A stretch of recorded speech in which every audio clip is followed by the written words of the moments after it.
The Atlanta Falcons just came out of the most chaotic opening week of training camp in the NFL, and the roster is in better shape than when it walked in. On day one, Michael Penix Jr. went 6 of 8 in 7-on-7 work and closed the period with a 50-yard touchdown to rookie Zachariah Branch, according to ESPN's Mark Raimondi. That happened on the same morning Atlanta released a quarterback, signed a quarterback, and placed 6 players on injury lists. One rookie has already taken over every highlight timeline in Flowery Branch. He is not the rookie who matters most. Look at what this front office spent the offseason building. Kyle Pitts Sr. signed a 3-year, $54 million extension with $36 million fully guaranteed. Drake London signed for 4 years and $141 million. Austin Hooper came back to Atlanta. Jahan Dotson arrived from Philadelphia. Nick Folk arrived from New York on a 2-year deal, per NFL Network's Tom Pelissero. General Manager Ian Cunningham paid or replaced almost every skill position on this roster in 5 months. The most important decision he has left is standing on the sideline in a jersey with no helmet and no cleats. The defense is the part people keep skipping. This unit set a franchise record with 57 sacks last season, second in the entire league, 1 year after finishing 31st with 31. James Pierce Jr. led every rookie in football with 10.5 of them. Brandon Dorlus added 8.5 from the interior. Now the secondary is being rebuilt in the middle of camp, and the rookie corner, sitting in the center of it, shares a last name with the best defensive back on the roster. The NFC South just lost its dynasty. Atlanta has 3 weeks to decide if it wants the thing. But before we get into that, hit that like and subscribe button for more Falcons and all the NFL content. Let's aim for 350 likes on this video. Start with the quarterback room because that is where the week began and nearly ended. Michael Penix Jr. is not cleared for 11-on-11 work and might not be for another 4 weeks. This is the 3rd ACL of his career, and he told ESPN, "This is the 3rd ACL. We're not taking it lightly."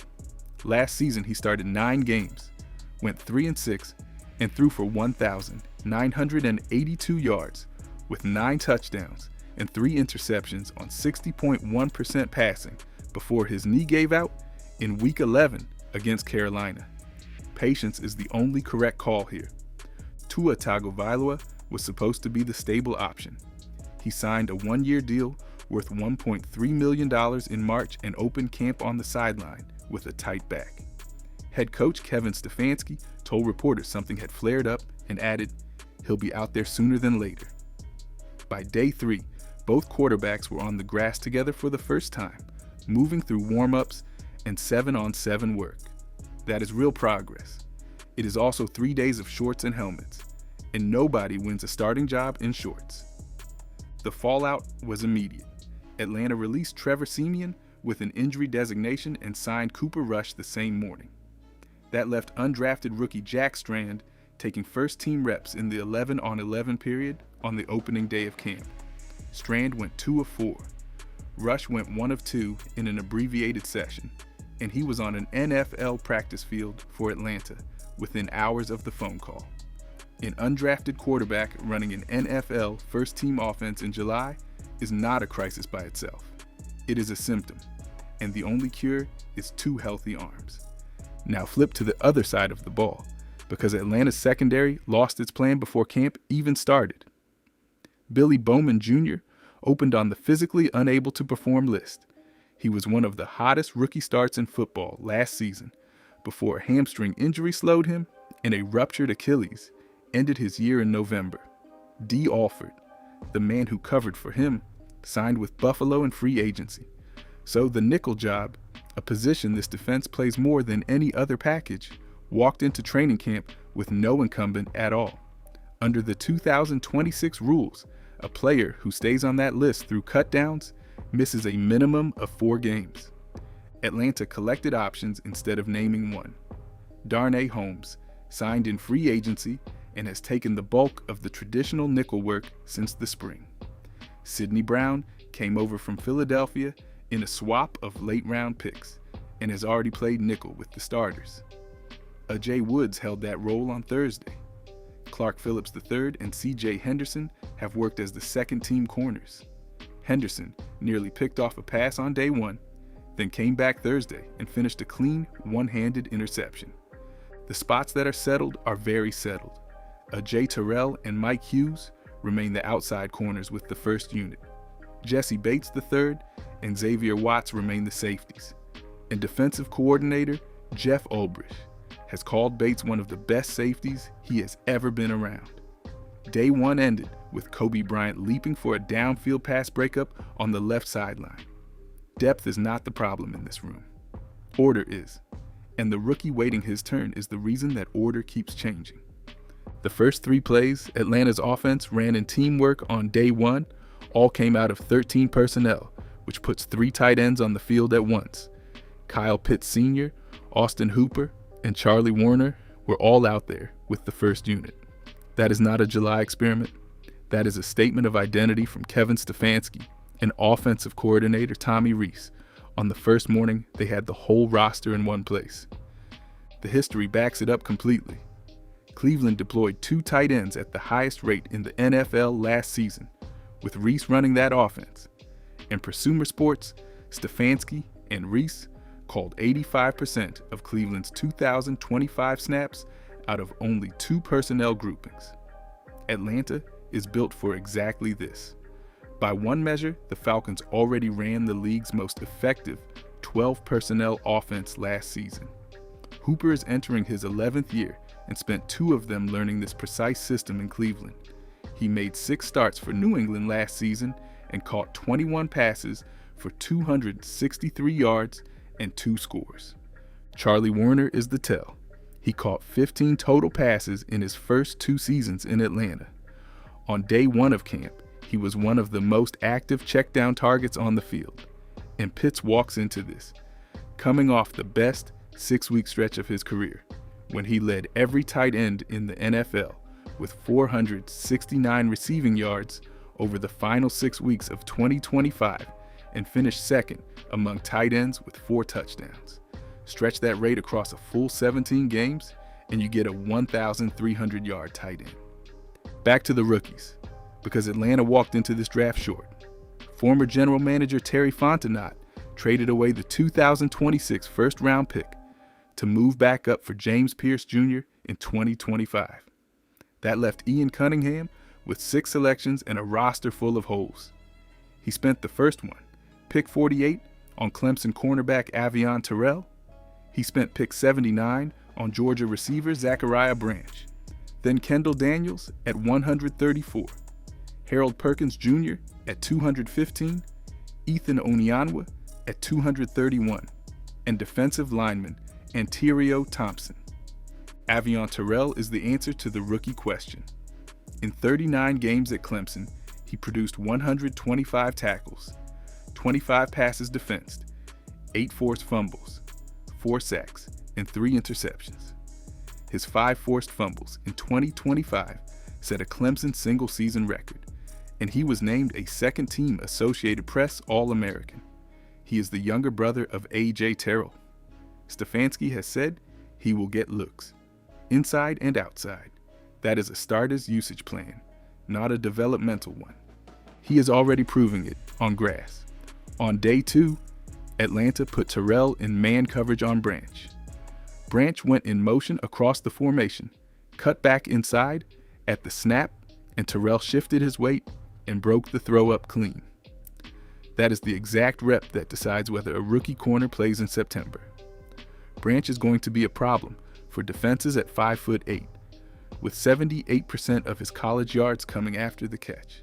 But the rookie who changes the starting lineup first is the one covering him.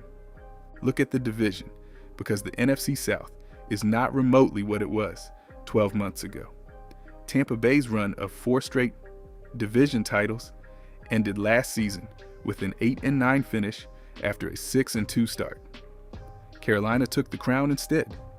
Now the Buccaneers open camp fighting 2 contract battles at once. Defensive tackle Vita Vea formally requested a trade after negotiations stalled on the final year of his deal. He is a two-time Pro Bowler scheduled to earn $18 million in 2026, and he has anchored that defensive line for 8 seasons. Quarterback Baker Mayfield is on the last year of his contract and made his feelings public this week. He told reporters he felt disrespected during the process, per Pro Football Talk. Head coach Todd Bowles is coaching for his job after 7 losses in the final 9 games of last season. That is the franchise Atlanta has chased for most of a decade, and right now it is the least stable roster in the division. Carolina holds the trophy and everything that comes with it. Atlanta's schedule does not ease into any of this. Week 1 is on the road at Pittsburgh on September 13th, the first road opener for this franchise since 2019. Week 2 is Carolina at home, then Green Bay on Thursday night, New Orleans on Monday night, and Baltimore on Sunday night. 3 straight primetime games against 3 completely different problems. This division will be decided long before anyone flies to Madrid in November. Now the sideline. Bijan Robinson has been at every practice in a jersey, with no helmet and no cleats, talking to teammates and waiting. Last season, he was a first-team All-Pro, who led the NFL in rushing with 1,478 yards and set a Falcons record with 2,298 scrimmage yards. Do the subtraction, and that is 820 receiving yards from a running back. Through 3 seasons, he has 5,648 all-purpose yards, 34 total touchdowns, and 3,910 rushing yards, already 7th on Atlanta's all-time list. He has made the Pro Bowl in each of the last 2 seasons. He is 24 years old. The number that explains this standoff is a small one. Robinson is scheduled to make $11.32 million in 2027 on his 5th-year option. Saquon Barkley currently leads every running back in the league at $20.6 million per year. Detroit's Jahmyr Gibbs is holding in during the exact same week for the exact same reason, scheduled at $14.29 million. Lions coach Dan Campbell has publicly waved off any urgency. Whoever signs second becomes the highest paid back in NFL history by a single dollar. That is the entire argument for Atlanta signing first. Ian Cunningham already handed extensions to Drake London and Kyle Pitts Sr. this offseason, so the cap work is done and the market number is visible. Paying Robinson now costs less than paying him after Detroit resets the bar, and it puts the best offensive player on this roster into a brand new system with 5 weeks left before Pittsburgh. Every practice he misses is a rep. Brian Robinson Jr. and Tyler Goodson are taking instead. Last thing, and it is the uncomfortable one, this roster has 6 players who are supposed to matter sitting on injury lists right now, including starting right tackle Jawan Taylor, who has started all 111 games he has played in his NFL career. Atlanta signed Taylor in March the same day. Longtime right tackle Caleb McGarry retired, then traded for Wanya Morris when swing tackle Storm Norton went down again. Michael Jarrell is running with the first team in the meantime. Offensive line coach Bill Callahan inherits that problem in his first Atlanta camp, with a left-handed quarterback whose blind side is that exact spot. Nothing about it is comfortable in July. Here's what I keep coming back to.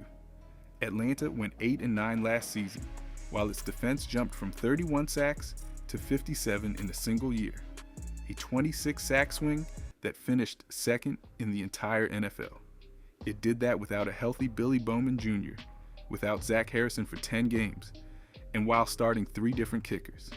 Nick Folk has now led the league in field goal percentage 3 years running and missed 1 kick in 29 attempts last season. Fix the small things and 8-9 turns into something else entirely. So here's the call.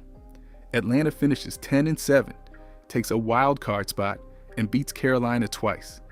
Because this division has no king right now, and the Falcons have the most complete roster in it. Tell me where that is wrong. Drop your record prediction in the comments and subscribe before the next one. Because the pads come on soon, and the joint practices with Indianapolis ahead of the August 22nd preseason game are where this quarterback battle finally gets its answer.